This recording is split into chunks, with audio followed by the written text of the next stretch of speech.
Hello friends, NMMS आणि scholarship या स्पर्धा परीक्षांसाठी बुद्धिमत्ता चाचणी या विषयातला आकृत्या हा जो घटक आहे त्याच्यावर विसंगत आकृती हा जो प्रश्न प्रकार आहे तर त्यावर आधारित काही सराव प्रश्न आपण भाग 1 मध्ये पाहिलेत. आजच्या भाग 2 मध्ये त्यावरच आधारित आणखी काही सराव प्रश्न पाहू, ज्याच्यामध्ये आपल्याला एकूण 4 आकृती दिलेली असतात आणि त्याच्यामध्ये गटात न बसणारी आकृती आपल्याला शोधायची असते, म्हणजेच विसंगत आकृती शोधायची असते. तर भाग 1 मध्ये आपण अशा बऱ्याच पद्धतीचे प्रश्न सोडवलेले आहेत ज्याच्यामध्ये आपल्याला विसंगत आकृती शोधायची होती. आजच्या या व्हिडिओमध्ये त्यावरच आधारित आणखी काही प्रश्न सोडवू. तर त्यातला हा पहिला प्रश्न, याच्यामध्ये एकूण 4 आकृत्या दिलेल्या आहेत आणि प्रत्येक आकृतीमध्ये प्रत्येक पर्यायामध्ये वेगवेगळ्या आकृती आहेत. म्हणजे पहिल्यामध्ये चौकोन आहे, दुसऱ्यामध्ये त्रिकोण आहे, त्यानंतर षटकोन, पुन्हा चौकोन आणि याच्यामधला काही भाग रेखांकित केलेला आहे. मग आता हा जो काही भाग रेखांकित केला आहे प्रत्येक आकृतीमध्ये तो निकष लावून आपण वेगळा घटक शोधू शकतो. जसं की या पहिल्या आकृतीमध्ये एकूण 4 भाग आहेत, त्यातला 1/4 1/4 हा जो भाग आहे तो छायांकित केलेला आहे किंवा रंगवलेला आहे. दुसऱ्या आकृतीमध्ये सुद्धा एकूण 4 समान भाग आहेत, त्यातला 1 रंगवला आहे म्हणजे 1/4 भाग रंगवलेला आहे.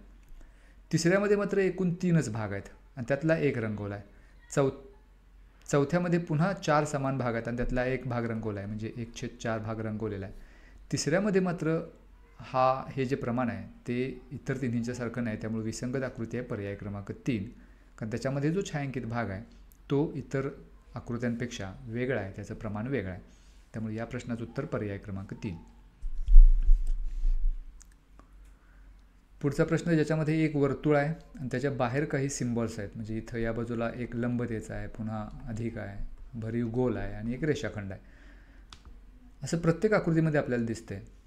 मग आपण एक जर विचार केला, हे लंबतेचं चिन्ह आणि हे वर्तुळ याच्यामध्ये 90 अंशाचा कोन आहे किंवा धनचिन्ह याच्यामध्ये सुद्धा 90 अंशाचा कोन आहे.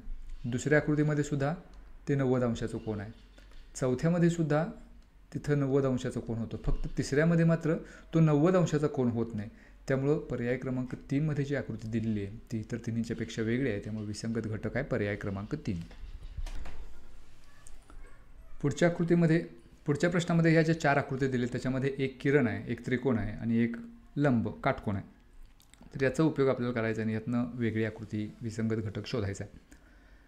मग याच्यामध्ये एका कुठल्या तरी पोझिशनला या सर्व आकृत्या किंवा बाणाचं टोक आपण नेण्याचा प्रयत्न करूया. जसं की या पहिल्या आकृतीमध्ये अशा पद्धतीनं बाणाचं टोक आहे. जर दुसरी आकृती आपण 45 अंशातून फिरवली, पहिल्या पोझिशनला आणली, तर त्या बाणाच्या उजव्या बाजूला हा काटकोन मिळेल आणि डाव्या बाजूला त्रिकोण मिळेल.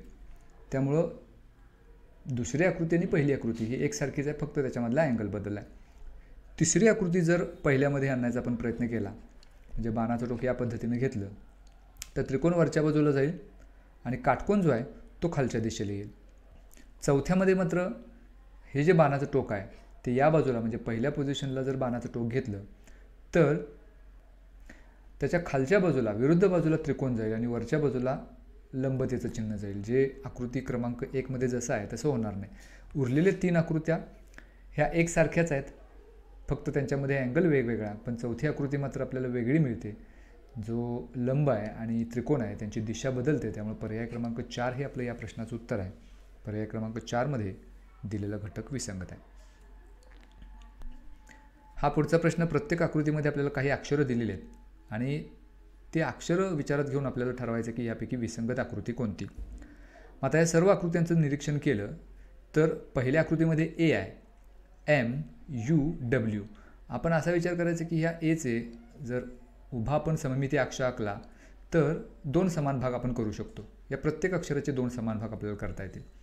तसंच दुसऱ्या आकृतीमध्ये HVKE इथं प्रत्येक आकृतीचे आपण समान भाग करू शकतो. तिसऱ्यामध्ये सुद्धा TOYX इथंही समान भाग करू शकतो. फक्त चौथ्या आकृतीमध्ये R किंवा L किंवा F ही जी अक्षरं आहेत त्यांचे आपल्याला 2 समान भाग करता येत नाहीत. त्यामुळं पर्याय क्रमांक 4 मध्ये जी अक्षरं आपल्याला दिलेली आहेत किंवा जी आकृती दिली ज्याच्यात अक्षरं जी आपल्याला दिली त्याचे 2 समान भाग करता येत नाहीत. त्यामुळे तो निकष लावून आपण ठरवू शकतो की पर्याय क्रमांक 4 हा इतर तिन्हींच्यापेक्षा वेगळा आहे. त्यामुळे या प्रश्नाचं उत्तर पर्याय क्रमांक 4, त्याच्यामध्ये दिलेली आकृती ही विसंगत आकृती आहे. पुढचा प्रश्न, त्याच्यामध्ये आता वेगवेगळ्या भौमितिक आकृत्या दिलेल्या आहेत. इथं सुद्धा मागच्या प्रश्नासारखाच आपण निकष लावू शकतो. पर्याय क्रमांक 2मध्ये ही जी आकृती दिलेली आहे त्याच्यामध्ये हे सर्व रेषाखंड यांच्यापासून आपल्याला 2 समान आकृत्या तयार करता येतील. कुठल्याही बाजूने जर अक्ष आपण आखला तर 2 समान आकृत्या होतात. तिसऱ्यामध्ये सुद्धा अशा पद्धतीनं कुठलाही सममिती अक्ष आपण जर आखला तर त्याच्या 2 समान आकृत्या आपण करू शकतो. चौथ्यामध्ये सुद्धा षटकोन आहे, तिथंसुद्धा एकूण हे 3 रेषाखंड वापरून आपण त्याचे 2 समान भाग करू शकतो. फक्त पहिली जी आकृती आहे त्याच्यामध्ये मात्र 2 समान भाग आपल्याला करता येत नाही. जर असा आडवा अक्ष आपण आखला तर त्याचे 2 समान भाग होत नाहीत. त्यामुळे पर्याय क्रमांक 1 हा इतर तिन्हींच्यापेक्षा वेगळा आहे. त्यामुळे या प्रश्नाचं उत्तर येईल पर्याय क्रमांक 1. ही पुढची आकृती ज्याच्यामध्ये आपल्याला असे रँडम काही चिन्ह दिलेले आहेत, काही भाग रंगवलेला आहे, एक वर्तुळ आहे, एक पाकळी आहे आणि अशा पद्धतीनं 4 वेगवेगळे पर्याय आपल्याला दिलेत. त्यातली विसंगत आकृती कोणती हे आपल्याला शोधायचं आहे. मग आता ह्याच्यामध्ये जी चिन्ह आहेत म्हणजे त्रिकोण, भरीव त्रिकोण आहे आणि एक वर्तुळ आहे, त्यांचं जर आपण निरीक्षण केलं तर एक लक्षात येईल की पर्याय क्रमांक 1, 2 आणि 4मध्ये ही 2 चिन्ह जवळजवळ आहेत. म्हणजे इथं भरीव त्रिकोण आहे, वर्तुळ आहे, इथं भरीव त्रिकोण, वर्तुळ. चौथ्यामध्ये सुद्धा भरीव त्रिकोण, वर्तुळ जवळ आहे. फक्त तिसऱ्यामध्ये मात्र इथं भरीव त्रिकोण आहे आणि त्याच्या दुसऱ्या बाजूला वर्तुळ आहे. त्यामुळं पर्याय क्रमांक 3मध्ये जी आकृती दिलेली आहे त्यामध्ये या 2 चिन्हांची जागा वेगवेगळी आहे इतर तिन्हींच्यापेक्षा. त्यामुळं या गटात न बसणारी आकृती आहे पर्याय क्रमांक 3. हा पुढचा प्रश्न ज्याच्यामध्ये एक चौकोन दिला आहे आणि 4 अंक दिलेले आहेत. मग त्या 4 अंकांचं जर आपण निरीक्षण केलं आणि त्याच्यावरून वेगळा घटक जर शोधायचा असेल तर त्या चौकोनाच्या वरच्या बाजूला एक भरीव गोल आहे, भरीव वर्तुळ आहे आणि खालच्या बाजूला एक रिकामं वर्तुळ आहे. असं पर्याय क्रमांक 1, 2 आणि 4मध्ये आपल्याला दिसते. पर्याय क्रमांक 3मध्ये मात्र हा क्रम उलट दिला आहे. त्यामुळे त्या अर्थानं पर्याय क्रमांक 3 हा वेगळा घटक आहे.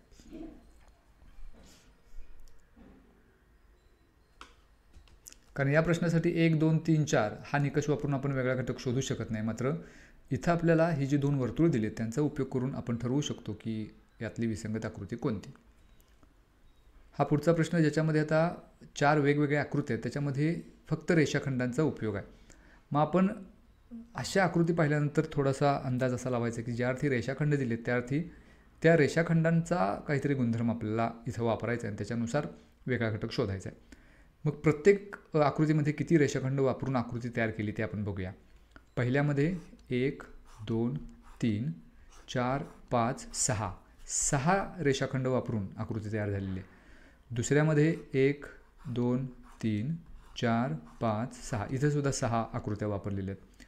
तिसऱ्या आकृतीमध्ये 1, 2, 3, 4, 5, 6, 7 इथं मात्र 7 रेषाखंड वापरलेत. आणि चौथ्यामध्ये 1, 2, 3, 4, 5, 6 इथंही 6 वापरले. म्हणजे लगेच आपल्याला स्पष्ट होईल की पर्याय क्रमांक 3मध्ये जी आकृती आहे त्याच्यासाठी 7 रेषाखंड वापरलेले आहेत. बाकीच्या सर्व आकृत्यांमध्ये 6 रेषाखंड आहेत. त्यामुळं त्या अर्थानं पर्याय क्रमांक 3 ही विसंगत आकृती आहे. पुढच्या आकृतीमध्ये आता 2 आकृत्या दिलेत प्रत्येक प्रश्न प्रकारात किंवा पर्यायात. पहिल्यामध्ये 2 चौकोन आहेत, दुसऱ्यामध्ये 2 त्रिकोण आहेत, पुन्हा एक वेगळी आकृती आहे, चौथ्यामध्ये 2 वर्तुळ आहेत. आता हे वर्तुळं वेगवेगळी न देता एकमेकांना छेदत आहेत. मग आपण विचार असा करायचा की त्या छेदण्यावरून आपण त्यांचं वेगळा घटक त्यातला काढू शकतो का. म्हणजे हा पहिला चौकोन आणि हा दुसरा चौकोन, ते 2 चौकोन ज्या वेळेला एकमेकांना छेदतात त्यामुळे इथं एक पॉईंट ऑफ इंटरसेक्शन आहे, इथे एक पॉईंट ऑफ इंटरसेक्शन आहे. याचा अर्थ हे 2 बिंदूमध्ये परस्परांना छेदतात. दुसऱ्या आकृतीमध्ये सुद्धा त्यांचा पॉईंट ऑफ इंटरसेक्शन म्हणजे 2 बिंदू आहेत. तिसऱ्यामध्ये हा एकच बिंदू आपल्याला दिसतोय त्यांचा पॉईंट ऑफ इंटरसेक्शन. आणि चौथ्यामध्ये पुन्हा 2 बिंदूमध्ये त्या 2 आकृत्या एकमेकांना छेदतात. मग हे जर लॉजिक आपण वापरलं तर पर्याय क्रमांक 3 ही वेगळी आकृती आहे कारण त्यांचा पॉईंट ऑफ इंटरसेक्शन एकच आहे. हा पुढचा प्रश्न ज्याच्यामध्ये आपल्याला प्रत्येक प्रश्न प्रकारात किंवा प्रत्येक पर्यायामध्ये एकूण 12 चौकोन दिलेत आणि त्यातला काही भाग रंगवलेला आहे. मग आता इथं यामध्ये विसंगत आकृती शोधण्यासाठी तो जो रंगवलेला भाग आहे त्याचा आपल्याला उपयोग करायचा आहे. तो क्रायटेरिया वापरून आपल्याला विसंगत आकृती शोधायची आहे. पहिल्या आकृतीमध्ये हा एक पूर्ण भाग आहे. ह्या 2 लहान भागांचा अर्ध्या भागांचा मिळून 2 आणि हा एक म्हणजे 2.1/2 अडीच भाग रंगवलेला आहे. आता याच पद्धतीनं प्रत्येक आकृतीमध्ये असा किती भाग छायांकित केला आहे ते आपल्याला चेक करायचं आहे. दुसऱ्या आकृतीमध्ये बघू. हा एक पूर्ण भाग आणि 2 अर्धे, याचा अर्थ 2 भाग तिथे रंगवलेले आहेत. तिसऱ्यामध्ये 2 पूर्ण भाग आणि 1 अर्धा म्हणजेच पुन्हा अडीच भाग रंगवलेला आहे. आणि चौथ्यामध्ये हा 1 भाग, या दोन्हीचा मिळून 1 आणि हा अर्धा, अडीच भाग. म्हणजे पर्याय क्रमांक 1, 3 आणि 4 याच्यामध्ये अडीच भाग रंगवलेला आहे. पर्याय क्रमांक 2मध्ये मात्र फक्त 2च भाग रंगवलेत. त्यामुळं त्या अर्थानं याच्यामधला विसंगत घटक किंवा विसंगत आकृती पर्याय क्रमांक 2. ही पुढची आपली खूप सोपी आकृती आहे, ज्याच्यामध्ये जास्त कॉम्प्लिकेशन काय नाहीत. 2 रेषाखंड आणि एक वर्तुळ आहे. पहिल्या आकृतीमध्ये हे 2 रेषाखंड आणि वर्तुळ यांच्यामध्ये जसा संबंध आहे तसाच दुसऱ्यामध्ये आहे. म्हणजेच या 2 आकृत्या किंवा या 2 रेषाखंडांच्या जवळ हे वर्तुळ आहे. तिसऱ्यामध्ये सुद्धा ते अगदी जवळ आहे. फक्त चौथ्यामध्ये मात्र त्या दोन्हीच्या मध्ये हे जे अंतर आहे ते जास्त आहे. त्यामुळे तो लॉजिक वापरून आपण पर्याय क्रमांक 4 हा इतर तिन्हीच्यापेक्षा वेगळा आहे हे सांगू शकतो. त्यामुळं यामध्ये विसंगत आकृती आहे पर्याय क्रमांक 4. हा पुढचा प्रश्न, ज्याच्यामध्ये एक वर्तुळ आहे, काही रेषाखंड आहेत आणि त्यांच्या वेगवेगळ्या रचना आपल्याला दिलेल्या आहेत. पण एक लहानशी गोष्ट आहे जी कॉमन आहे प्रत्येक ठिकाणी, बाणाचं टोक. तर पर्याय क्रमांक 2, 3 आणि 4मध्ये ते जे बाणाचं टोक आहे ते घड्याळाच्या काट्याच्या विरुद्ध दिशेने आहे. मात्र पर्याय क्रमांक 1मध्ये ते घड्याळाच्या काट्याच्या दिशेने आहे. त्यामुळे त्या अर्थानं पर्याय क्रमांक 1 इतर तिन्हीच्यापेक्षा वेगळा आहे. त्यामुळे विसंगत आकृती आहे पर्याय क्रमांक 1. ही पुढची आकृती, ज्याच्यामध्ये वेगवेगळ्या भौमितिक आकृत्या दिलेल्या आहेत आपल्याला. पहिल्यामध्ये त्रिकोण आहे, चौकोन, वर्तुळ, समांतरभुज चौकोन. आता याच्यामधले पर्याय क्रमांक 2, 3 आणि 4 ह्याचे 2 समान भाग आपण करू शकतो सममिती अक्ष आखून. मात्र पर्याय क्रमांक 1मध्ये त्रिकोण आहे, त्याचे 2 समान भाग आपल्याला अशा पद्धतीनं करता येत नाहीत. त्यामुळं यामध्ये विसंगत आकृती आहे पर्याय क्रमांक 1.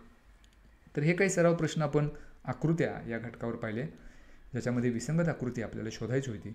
तर अशा पद्धतीचे आणखी जास्तीत जास्त पॅटर्न पहा, जास्तीत जास्त प्रश्न सोडवण्याचा प्रयत्न करा, म्हणजे त्याचा सराव होईल. पुढच्या व्हिडिओमध्ये आपण आणखी एखादा असाच नवीन घटक घेऊ, त्याच्यावर आधारित सराव प्रश्न पाहू, काही क्लुप्त्या पाहू. तर आजच्या या व्हिडिओमध्ये इतकंच.